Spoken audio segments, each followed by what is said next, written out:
Let's get to story number 7. Top 2 stories that made it to the media this week. Story number 7. Could Iran be the spark to ignite another war?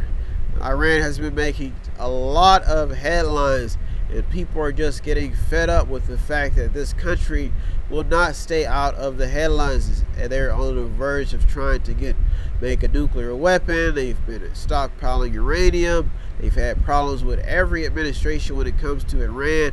They were talking about how an Iran Revolutionary Guard seized 2 UK-operated tankers in the Strait of Hormuz. So they're saying that Iran is causing a lot of problems. Not only have we always had problems in the Middle East, but they're saying that there's more problems with Iran because of the fact that the Bush administration called them axis of evil.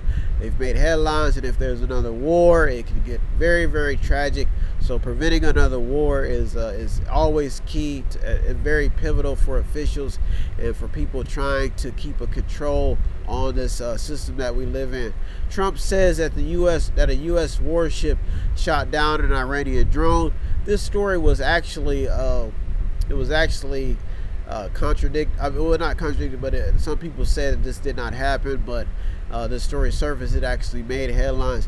Iran foreign minister says that the country had no choice but to build a missile defense system. So Iran is basically saying that with these sanctions, they are being forced to not only use military force, but to try to get some attention. We've seen Kim Jong-un use the same tactic by shooting off missiles. So do these countries, by attacking, seizing oil tankers, is this a cry for help, or is this the fact that they're trying to create war?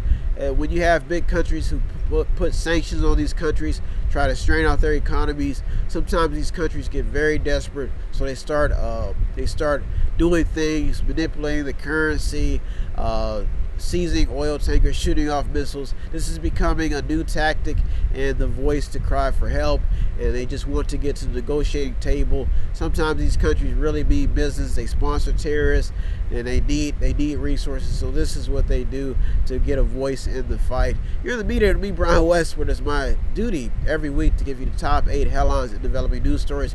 We're headed into the top story, so if you want to help me out, all you have to do is visit www.method8inc.com, method80.com, where you can buy something, click on something, watch something, or just read something, or just sponsor the program. Have no fear, fellow citizens. The Mediator is here.